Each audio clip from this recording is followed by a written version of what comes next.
So with that, welcome to Prepping for Progress, Day 2, adding new tools to your backpack or toolbox for the start of school. And I want to welcome everyone back who joined us yesterday, and welcome to the new folks that are joining us for the first time this morning. We are excited to have you with us as we kick off this second day of content. As I mentioned yesterday, this event is being hosted by the Progress Center, and the Progress Center really intends to provide information, resources, tools, technical assistance, and services intended to support local educators and leaders in developing and implementing high-quality educational programs for kids from kindergarten through transition age that enable children with disabilities to make progress and meet those challenging goals.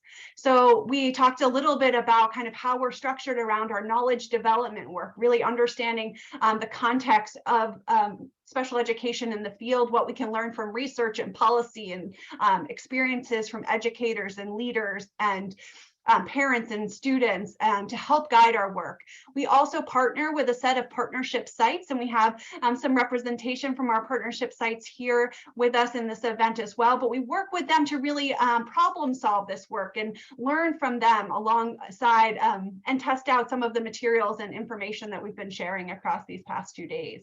And then finally, we have this opportunity for everyone, right? The materials and resources that are freely available for all of you to really dig in and learn more. So we hope that you visit our website at promotingprogress.org to explore the tools and resources available, to share those with others that aren't here for the event today, to share the recordings from this session, to share tip sheets that we've shared, training modules, all the different resources and tools that are available. On that website, we also try to highlight resources and tools from partners from the OSA TAND network. So that includes our friends at the TIE Center, and we'll have a session in partnership with them around belonging later today. We have resources and tools from the National Center on Intensive Intervention, from Cadre, from the IRIS Center, from others that really help to supplement the work that we are doing at the Progress Center with work that they are doing as well to support states and schools and districts and teachers and students across the levels of the system. So I encourage you again to visit us at promotingprogress.org. Before we jump into new content today, I just wanted to do a brief recap of some of the things that we learned over yesterday, if you were able to join us. So we started off with the path to progress. Tessie did a keynote address that really shared about how we can think about developing and implementing high quality educational programming for students with disabilities. We looked at that bike analogy about the procedural and the substantive and the implementation considerations within our FAPE. And then we had those two strand opportunities. One was around making connections and ensuring that we have a coherent and consistent IEP that really starts with the needs and the present level statement and really connects that to the services we design and deliver and the goals that we set for students. We also had an opportunity to explore how to better prepare or think about preparing in-service and pre-service educators to really think about promoting progress and to leverage tools and resources available, thinking about using a flipped model for professional learning or instruction and course content. So a lot of different content and conversation there in those strand sessions. And we had an exciting time having some networking time and conversation yesterday afternoon and again this morning to have some time to talk with others. We hope you exchanged some information with peers or had conversations with others in your states or across the levels of the system that really helped you to think about those different topics of interest to you. You might be thinking, where can I get those materials that were shared yesterday? And where can I get the materials that we'll be talking about today? And you can find all of that information on our event archive and materials page. You'll see an example of what that page looks like up here on the slide, and we'll put a link to that web page in the chat for you so you can access that directly. But you can find it at promotingprogress.org/news/events /prepping progress event 2022. When you come to that page, you'll see a layout here that has these expand and collapse features. So for each of the sessions that we've talked about across the different event, you can expand each of those kind of accordions in order to access the tools and resources available for the session. So if you expand that, you'll see a view like this that shows you a little description about the session materials. You can access the slides, the PowerPoint slides for that session, any handouts or associated materials that were used in that session, and related tools and resources that are available from that session. So you might not have been able to capture every link that went in the chat yesterday during your session, but if you come back to this main landing page, you'll be able to find some of those key links to resources and tools that were shared in that session. So this is just an example from Strand 1 yesterday. This will also be where you can find the recordings for the session after the fact. So if you're interested in, you went to Strand 2 yesterday, but you really wanted to hear what happened in Strand 1 and making connections, you can come back to this page. And we will be posting the recordings for those sessions there for you to access so that you can then take a look at that after the event as well. It may take us a little bit of time to get those cleaned up and ready for you. We want to make sure that the front end part, you don't have all the background information.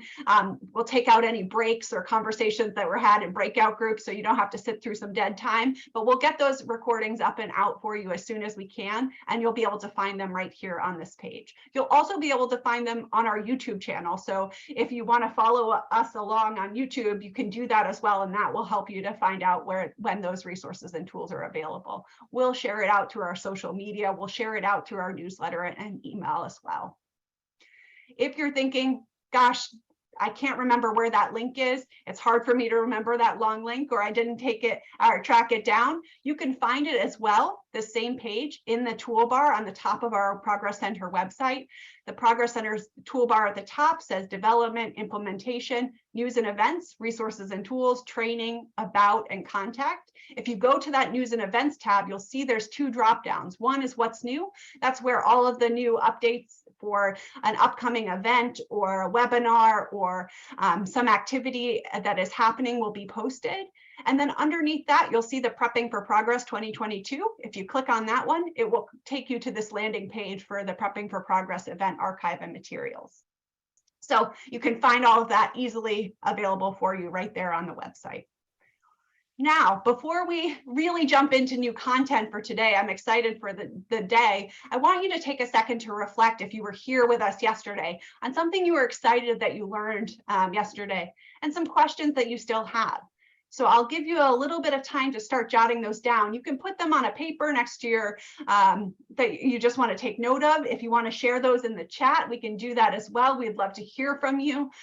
If you want to just take a note on your computer, you can do that as well. But just take a second to reflect on one or two things that you heard yesterday that you were excited about, that you learned yesterday, and some questions that you still have.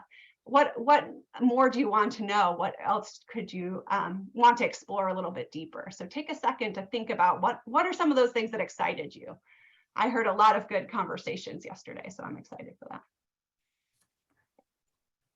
Great. I'm seeing some learning around flipped classrooms and thinking about IEP goals that best meet students' individualized needs.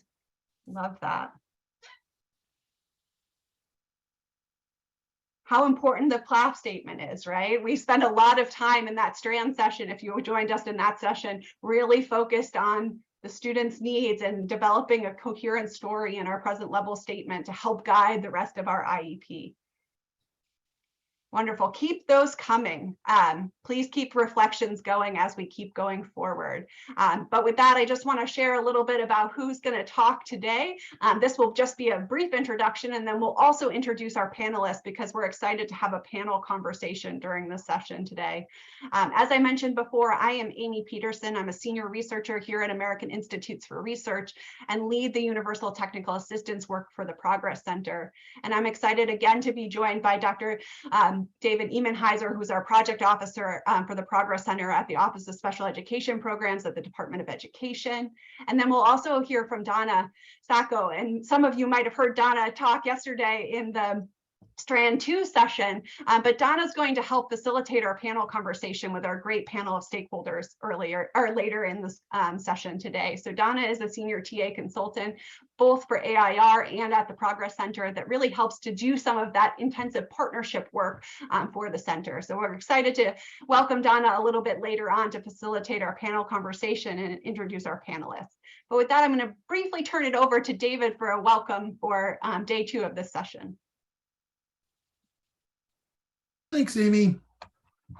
And I want to start again today with just another thank you for everyone who's on participating and being part of these discussions. I've popped in and out of as many of these conversations as I could, and the stuff that I'm hearing is just really rich, and it's exciting to hear your passion, your energy, your expertise being shared with one another. Along those lines, I definitely want to thank the presenters and the facilitators of those discussions yesterday, as well as the ones we're going to have later today. And I know that up next, we're going to have a panel, and kind of my little addition to the introduction to today and kind of a thought of how to reflect back on yesterday. And these go along with the questions that Amy just asked.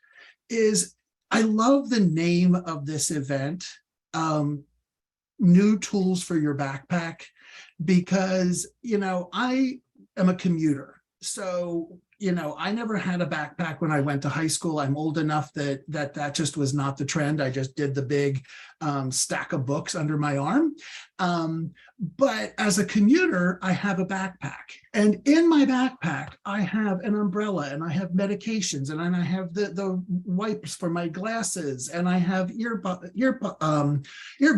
and, whatever other things that are in there that I don't necessarily need every day, but you never know when the weather's going to change while you're standing waiting for your bus. And so you have to have your umbrella ready. And I think of this event, these past few days, yesterday and today, being an opportunity to pack some new things into your backpack, so that as you're coming to whatever your role is in the upcoming school year, you're going to be able to pull out something new and that's really going to be effective, because you've had these opportunities to really hear from some experts. You're going to hear more of that today. You've been able to be in conversations where you've been able to drill down and maybe ask some questions about how does that really work? How do we really do that? And what are the challenges with that? And really being able to make these things, these tools your own, because that is really where the strength of our work comes from. So with that, I would be remiss if I didn't give a specific shout out and thank you to the Progress Center team, especially Amy and Tessie, who have just really brought and Mia brought so much to this event today and yesterday, where, at least from my perspective, it's been pretty seamless. And I am not a great Zoomer. So this is just really great work, and I appreciate that so much. So with that, I'm just going to, again, encourage you to really just bring all of you to the discussions today, and my best wishes for you to have a really great 2022-23 school year. Thanks again. Thanks so much, David. And as David mentioned, we recognize there's lots of moving pieces and logistics with this event. So we wanted to just rehash a little bit of some of the basics for the virtual event and reshare the program with you. If you don't have easy access to it, I just put it in the chat for you. That really provides you with an overview of all of the different sessions that we had yesterday, but also those that we'll take on today. And you'll find a QR code in there and a link in there if you need to register for sessions for the rest of the day still. You still have time to do that. We encourage you to do that. So you can find information about the descriptions for the different sessions as well. So we're excited for digging into this next day of content. Just to go over again a little bit of what this day looks like, we are at that general session at 11 a.m. Eastern time for you. After this session, we'll do a break, and then we'll come back together at 12:40 Eastern time. That's 11:40 Central time, 10:40 Mountain time, and bright and early still, 9:40 a.m. On the Pacific time zone. So that will be our first round of concurrent sessions. After that, we'll have another short break, and then we'll come back for the second round of concurrent sessions starting at 2 o'clock Eastern. That means it's 1 o'clock in the Central time zone. It means it's noon in the Mountain time zone and back at 11 a.m. On the Pacific time zone. So that will be the second round of concurrent sessions. And then we'll have a short break there, and then we will close out at the end of the day with a closing session and wrap up back with the full group here as well. If you haven't had a chance to register yet for this a session that you're interested in, don't worry, there's still time. You can use that link that I shared in the chat to the program event or event program in order to access all the links to the different sessions for the rest of the day. If you changed your mind and you want to try out a different session than the one you originally registered for, that's totally fine.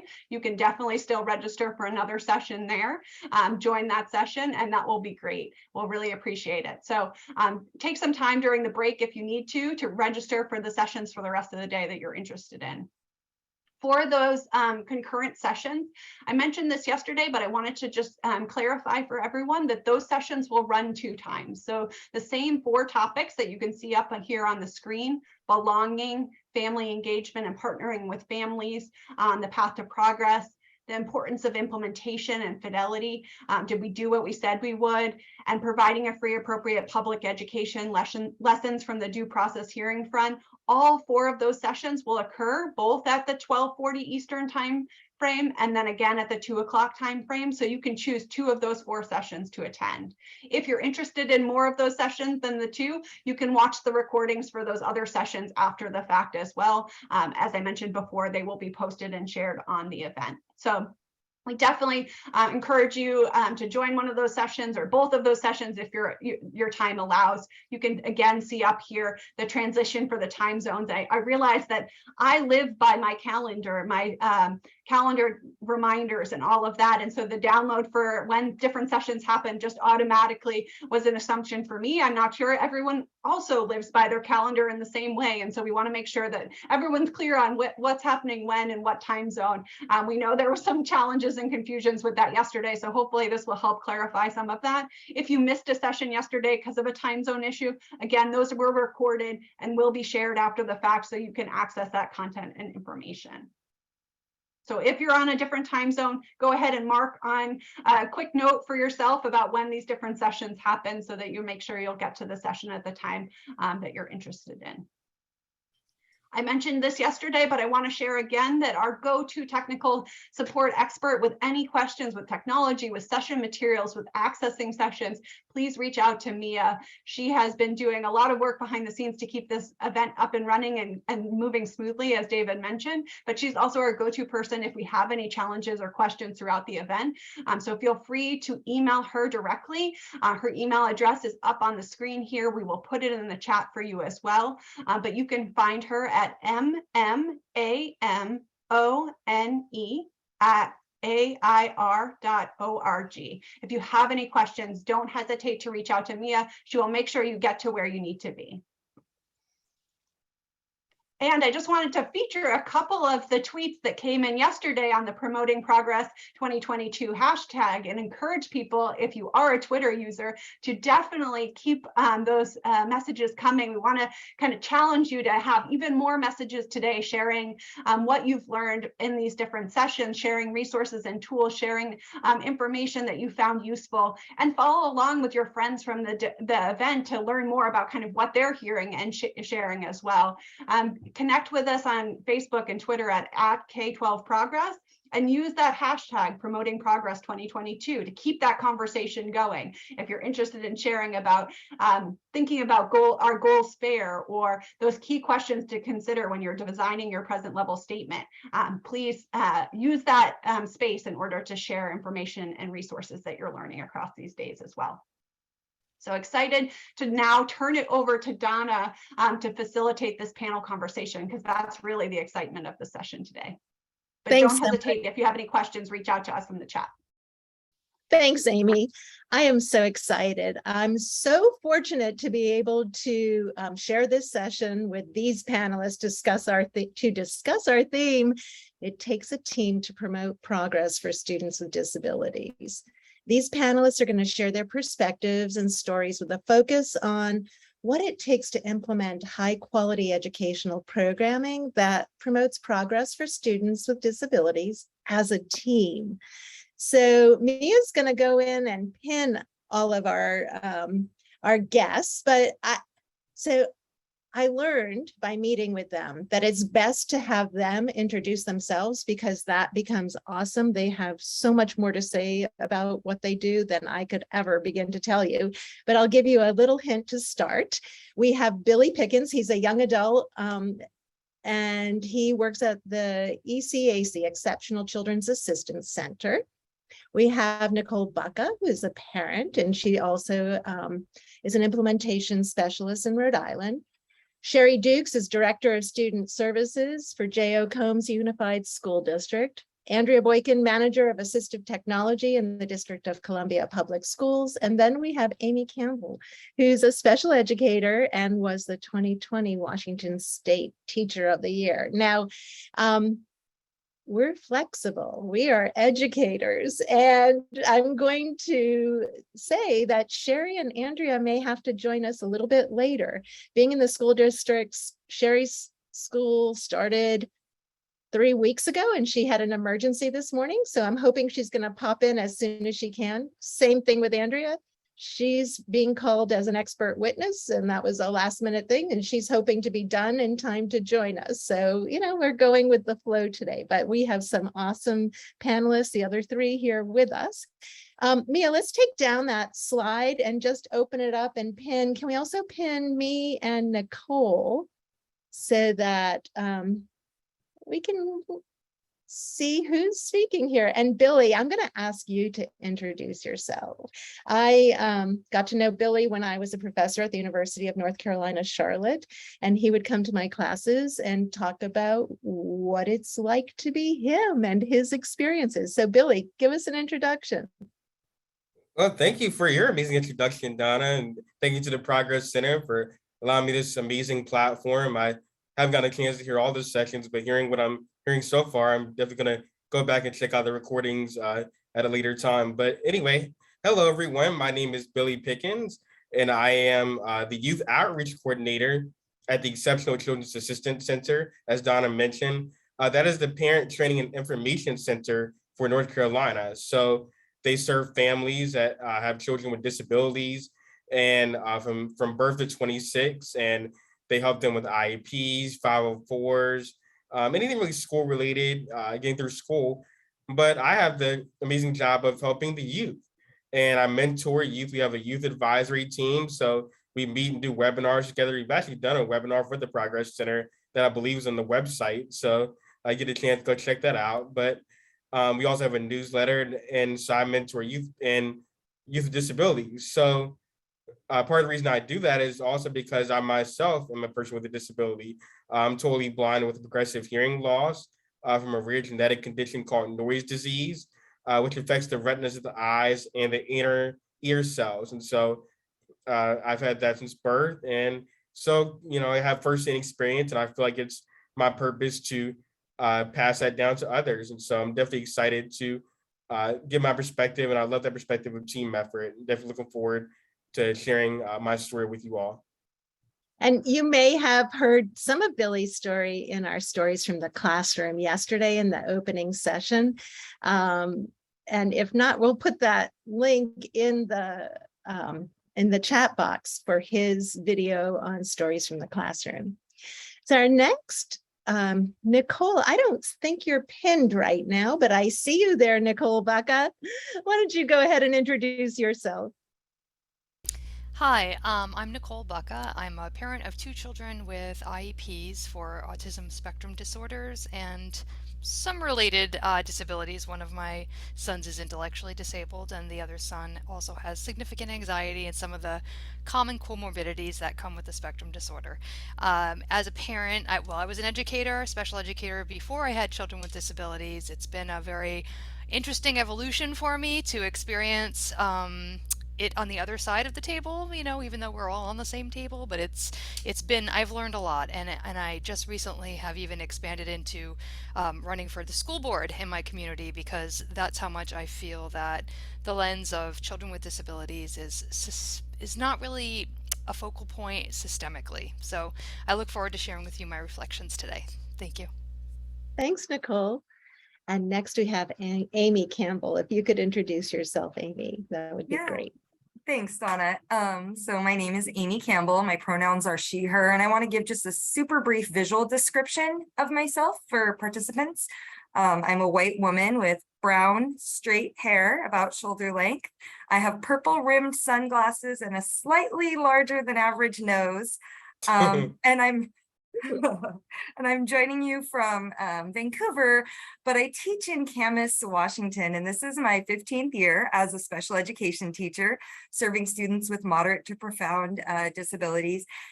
And my job has changed a lot over those 15 years, in part because of what I'm doing, but then the investment also of the community I work with, my families, my students, the administrators, the other educators. So when I first started teaching, it was a very self-contained program, and now we do, I would consider us an inclusion program, but we call ourselves something a little bit different. Programs end up with names. So I don't have my students.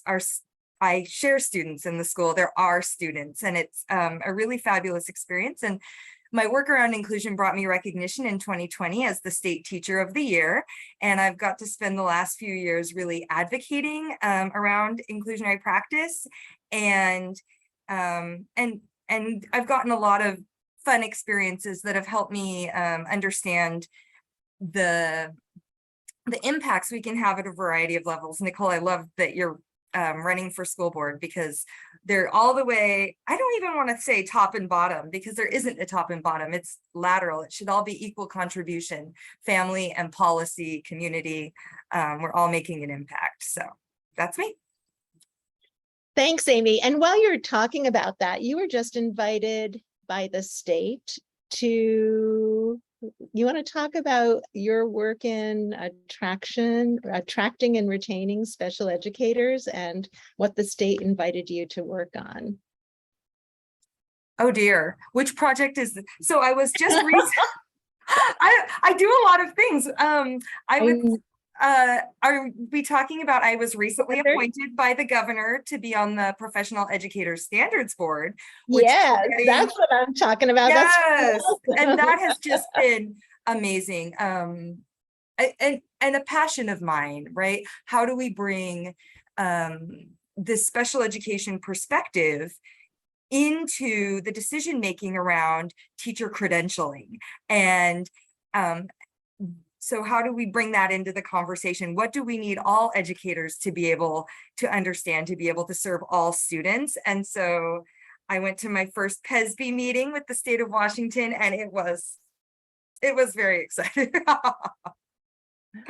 And that's so important, right? I mean, it's nice to see all that extra work you're doing there. I'm gonna turn to Billy for a second, because he was so instrumental when I was teaching pre-service teachers at the University of North Carolina, Charlotte. He would come into all of my intro to special ed classes and tell his story. And one of the things that really stuck with me was that he would write letters to his teachers. I think it started, was it in middle school or high school, Billy? Started in middle school. In middle school, to say what he needed. Tell us about that, and tell us a little bit about, how you progressed as a student in learning about advocating for yourself and how you're helping other students today. Absolutely. So a little bit of backstory.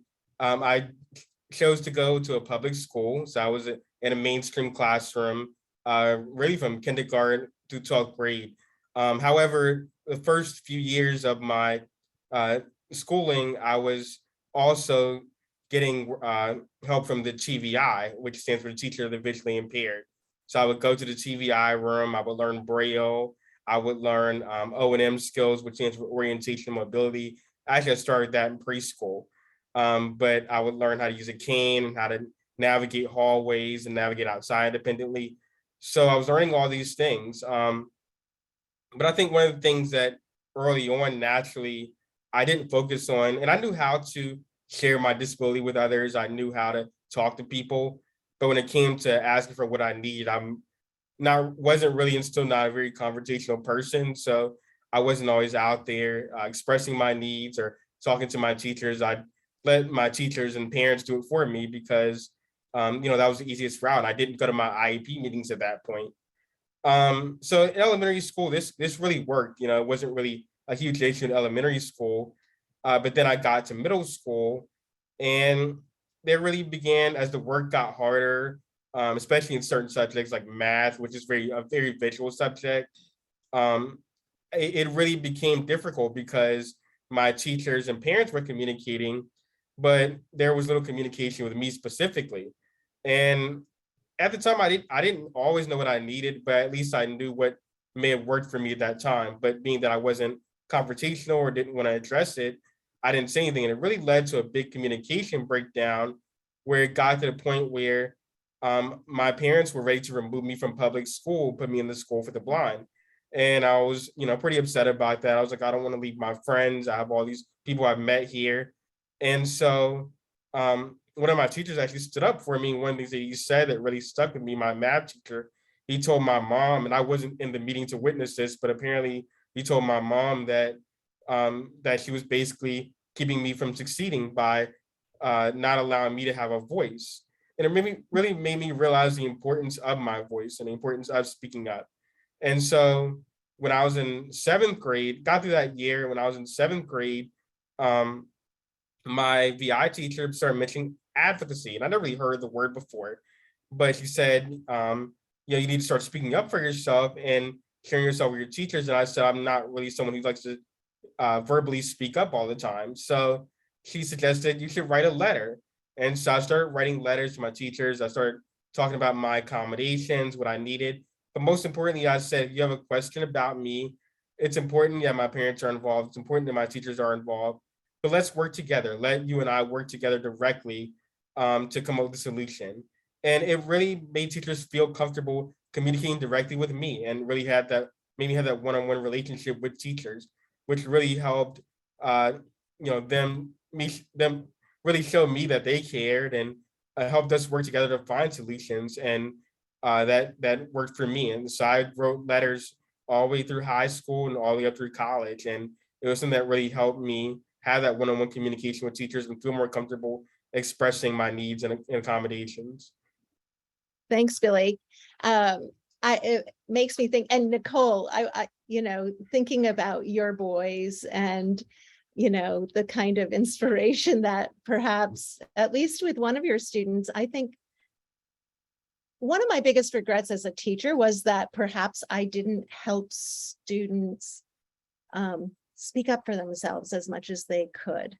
And, I wonder with your kiddos, because you come as an educator first, right? Well, before you had children, you were an educator, and now you're a parent of two boys with disabilities. And how is that for you in terms of helping them to be self-advocates? Thanks. I think, similar to what Billy was describing, my older son is typically, previously had been in public schools, and he had been in inclusion, general education classroom all day long. And similar to Billy, he wasn't feeling ready to advocate for himself. Every year I would ask him to come, every year I would encourage it. I did want to share with you that, similar to Billy, before my son felt ready to advocate, which he started recently, but he's only going into 9th grade, I used to do, and I just dropped the link in the chat, I used to do a all about Ethan. That's his name. I'm comfortable sharing his name. And I used to do this because I think one of the challenges that I was previously a high school special educator. So, but I didn't realize as a parent how incredibly challenging it is for students who have behavioral needs, behavioral type disabilities, and social type disabilities to have 7 different teachers all day long who have all different expectations, often unstated.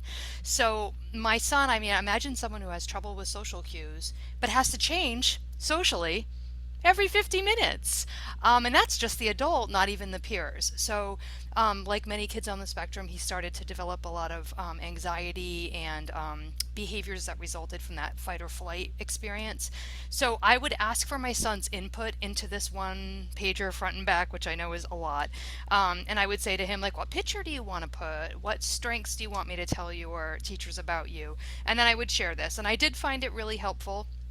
And then as far as it was helpful, it was still a unique challenge to have to support, to be in an environment that I think presents challenges for both the student and the adults to meet the kids' needs like they want to, but it's a uniquely challenging environment. The other thing I would say about that would be that now he's in a smaller setting, a smaller program that is created for behavioral reasons, even though he's very intelligent. He had very similar to Billy's parents. I had to make a decision. And he's doing a lot better because I think that sometimes the team, the team has to also acknowledge when they can't meet the needs, right? Like, so there's a need for something. We've tried everything we could and it can't be accommodated. We need to actually think about placement. We need to think about modifications. Now, for my younger son, he's nonverbal. So I think the advocating for himself is very, very different. I think you can see that. Hopefully you can. So one example of this is, I would say that my son speaks with Prolo-Quo-To-Go, an app used to speak. And I would say that, one of the things we've done are, first of all, collaboration and wraparound with his home-based providers is, like, bar none, the most important thing. School and home working together is so important. But whenever Owen presents with a behavior, like something's happening because he's trying to say, I don't want to do this, then we have to work together with the speech provider to say, okay, we got to show Owen on Prolo-Quo-To-Go how to say, I don't want to do this. And then behaviorally, we have to reinforce that no matter what, so that he learns the functional communication, even though you don't want to give him that choice, right? But, even beyond that, we need to train his peers. And I find that training his peers trains the gen ed teachers as well. So what I put in the chat, because it's something the teachers loved and the staff, my team, really appreciated, was instead of Valentine's Day cards this year, I wrote a book with Owen, and the book is all about my friend who has autism. And what I really liked too was that this book will go home. So the school put it on the projector and, like, read it with the class, and then they brought the book home and they'd read it with their parents. And so, very similar to Amy, who I know wants to talk, I have come to learn the importance of how much the whole community needs to learn these things. And I try to, part of my being on a school board is trying to build that awareness. It's like, when I go to the library with my son and your kids stare at him because they don't understand, and you teach them to turn away and walk away, that's really hurtful. And so I'm trying to, rather than focus on telling people it's hurtful, I'm trying to focus on what would be what I want to see. Okay, I'll stop. Thanks. I love you so much. And Amy, I'm sure Amy has a lot to say about this because, if you see her stories from the classroom, it's about that. How do you, communicate with the families and keep, it's an equity issue about making sure that all students connect and are heard. So Amy, I'm going to pass it to you. And I'm sure you have some things to say. Listening to all of this, it resonates. I think that for me, as I was listening around, first of all, the advocacy, and I think about the ways that as I've moved to a more inclusive model, it's really forced me to consider, especially for students with significant disabilities, non-speaking students who are using AAC devices, how am I aligning their reading and writing and math IEP goals to the Common Core? And when I really look at what we're teaching students in the general education setting, we're teaching them, especially at the earlier grades, but there's a thread throughout the Common Core state standards around narrative writing. And when we think about writing narratives, we're thinking about writing our own stories, telling our stories, talking about ourselves. And I think, so that's been really powerful for me. And then aligning that, again, wrapping with that speech language pathologist, using the AAC devices to really help students understand, all students, how to use this device to tell about your experience. And we've been using a few methods because I absolutely agree, Nicole. We need to demystify the AAC devices, and we need to create this, these spaces where they're just seen as clear as common communication. So in my program, what I like to think of Mrs. Campbell's classroom is just another classroom. So we do social skills. I lead social skills groups, game playing and other social skills where students from general education classrooms come in and receive similar instruction in social skills, or and these are students who haven't necessarily been identified, but they get an opportunity to come have a lesson in my room, which is really them getting to learn how to play maybe a board game like Caribou with a student who's non-speaking using the AAC device. So we're all practicing together on AAC devices, and kids are fast and fluent. They learn those patterns to find words quickly. And it's so validating, I think, for students who use these devices to see them being used by a number, like this voice is valid. A lot of people are using it and they can communicate with their peers. I also think about how we're building in as communities. I think a lot of people ask, where do we start with inclusion? And I'm super excited about social emotional learning in classrooms right now in community circles, and the ways we're talking to all students about sharing about their experiences, because absolutely we need individuals with disabilities to be able to advocate for themselves and tell about what they need to be successful. But I would argue that all students in schools will benefit from the opportunity to be able to contribute to the community, share their experiences. And this is how we're going to build empathy, I think, from our educators and other students. The more I hear from students, the more I'm able to develop my empathy. And so I think starting early in the building where I work, we do community circles in the morning, and the students get to talk about their zone of regulation. I'm feeling red, I'm feeling yellow, I'm green and ready, I'm blue and tired. And so my students, sorry, I'm going, but using these zones, I think all of our students are learning the language of sharing and advocating and hearing, not just saying it, but hearing other people. And I think, how do we start to build those social experiences, and learn about narrative telling, and build in that AAC? And providing the opportunities. I'm sorry that that Andrea isn't here with us yet, so I'm hoping she does join us. But we've had some questions in the chat, and I want to address those as well. So one of the things that Billy included me in when he was graduating from the university was person-centered planning. And one of the questions we had, let me see where it is, David Donnelly was asking about what you'd suggest for getting students to self-advocate. And I know one thing that, Billy, you might be able to talk about is your group of students.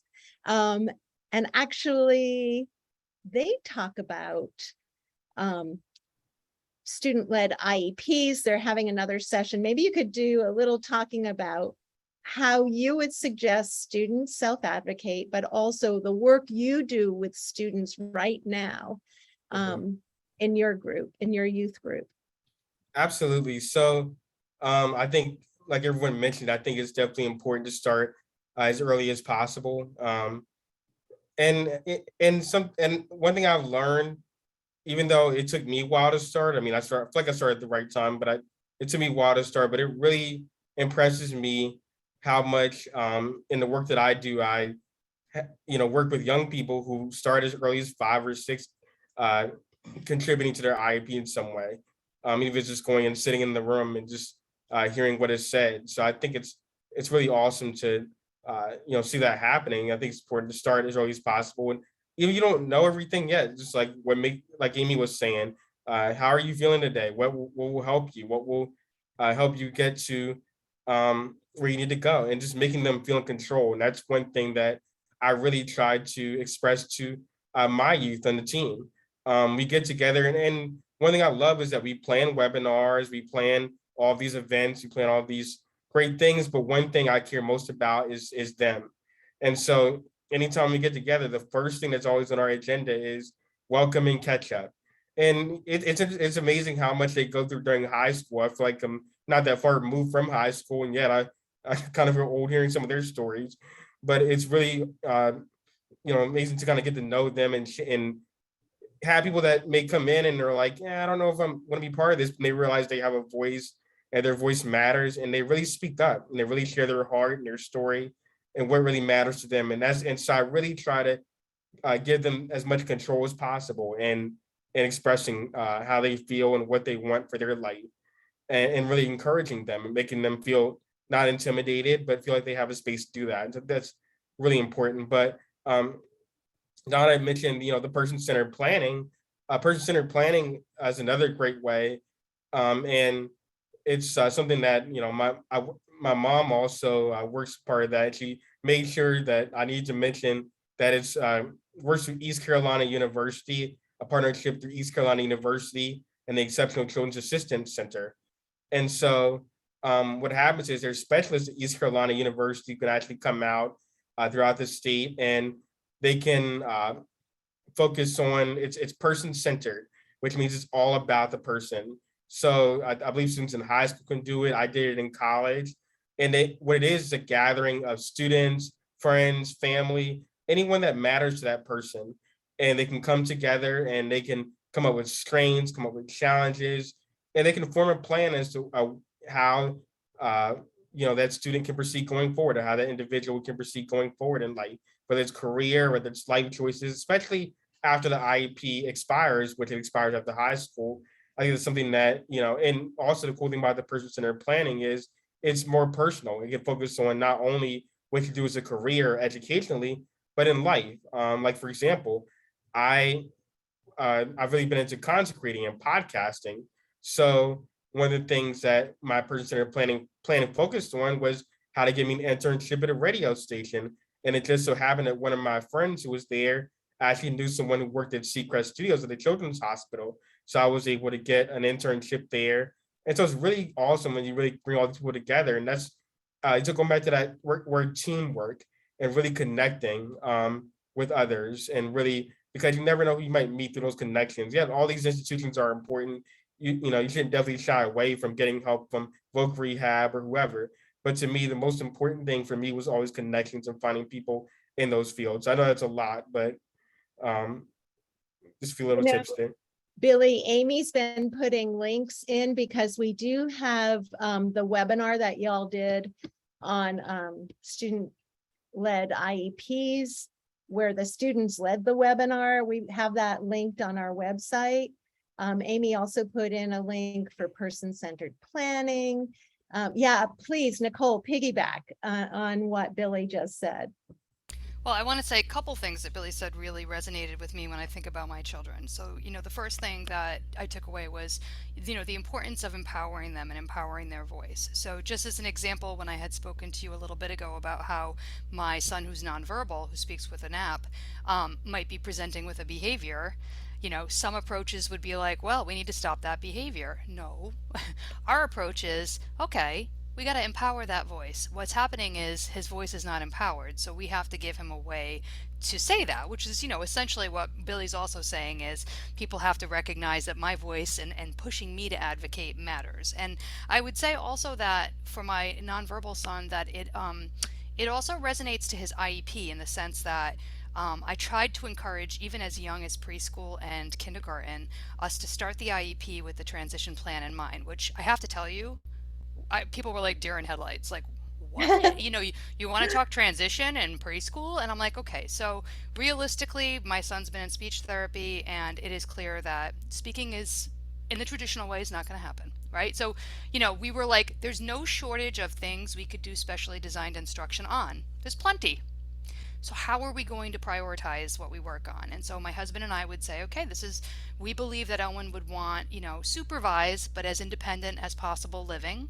So far, we know he loves music. He loves construction, which is interesting. He's really good at gross motor things, but he really struggles with X, Y, and Z. And we would try to say, okay, so from the standpoint of the general education curriculum and inclusion and functional skills, what is in the proximity right now to work on? And I think, I think that the way that I was responded to says to me that we don't do that a lot with the kids with the significant needs. And so I would say that to me, that was me helping him have a voice. And as he grows, you were saying a couple of things that really resonated, that all behavior is communication. So when how important that is. And if you can't communicate, if we're taking students' means of communication away by not utilizing them, then they're going to have behaviors, right? And I wanted to say, the transition, so important, because there is also the transition from moving from preschool to elementary to middle to high school. And, I had a student who was using Proloquo who did, all fifth graders said a few words as they were graduating at their graduation. And he wrote I had actually two students who used it.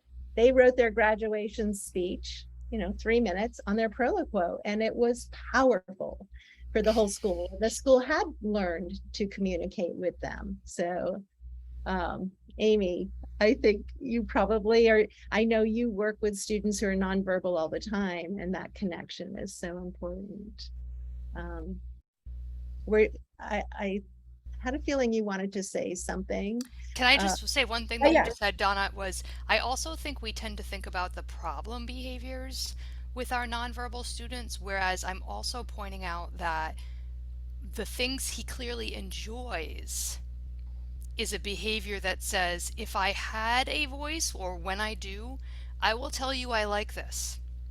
And so I'm always watching for those things too. So for example, he loves music, he always has, right?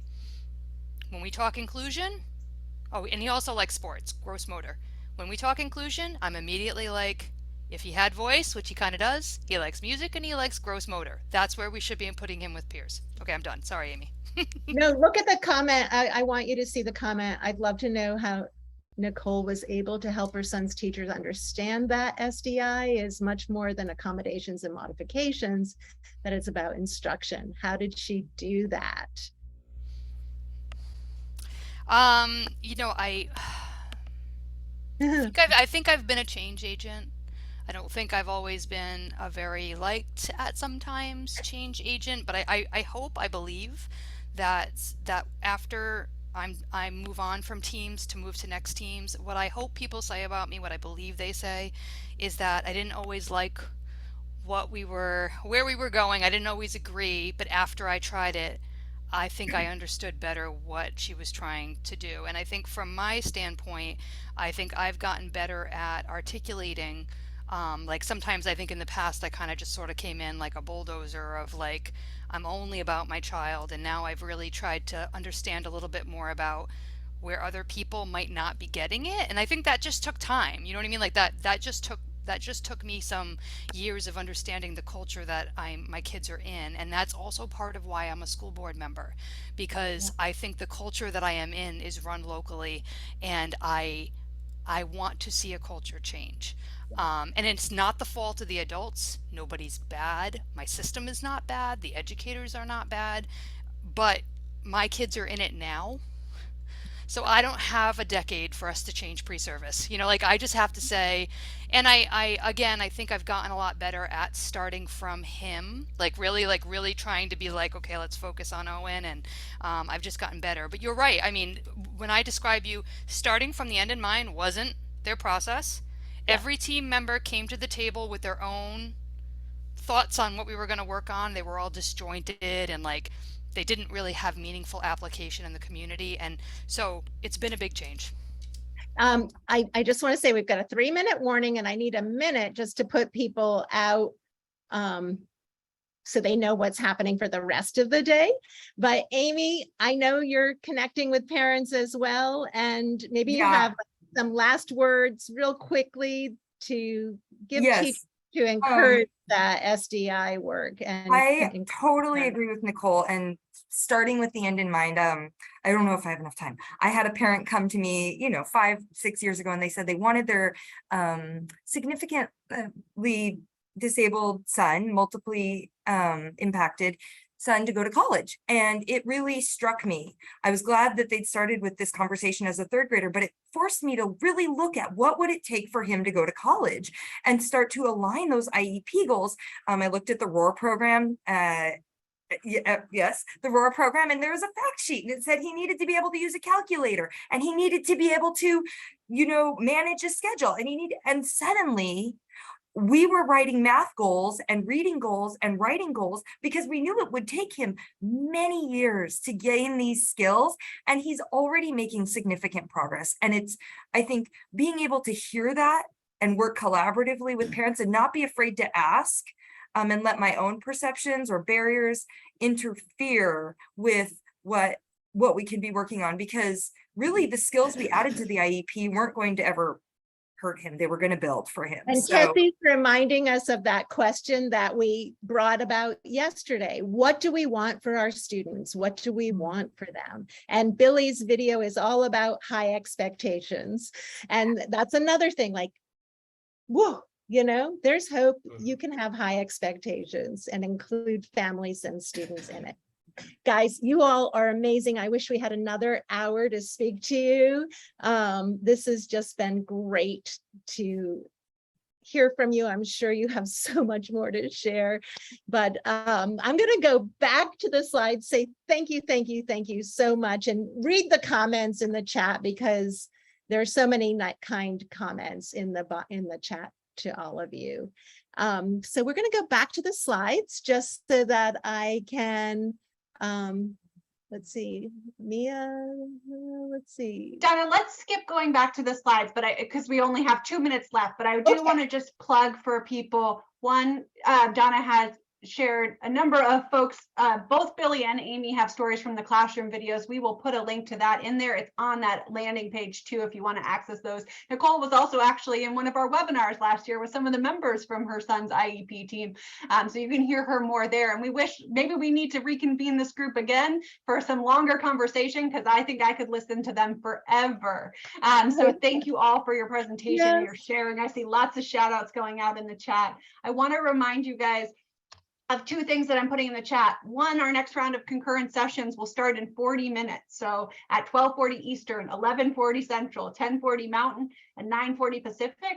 And then that link to all of those resources where you can find all of that material for the session event is also there, all of the archive. We will post this panel conversation there as well for you. And we'll also post it as just the panel conversation, so you don't have to listen to me talk about the basics of the event. So definitely refer back to that, go back there, we'll share these stories, and maybe we're going to reconvene this group again in the future to have even more conversation, because I really wish we could have heard from Sherry and Andrea too. I know that, again, we have to go with the role like Donna said earlier, but thank you guys so much for sharing. Thank you all for attending. We'll see you back in your sessions in 40 minutes. So select one of those concurrent sessions that you're looking for. So thank you so much, and we'll look forward to seeing you later.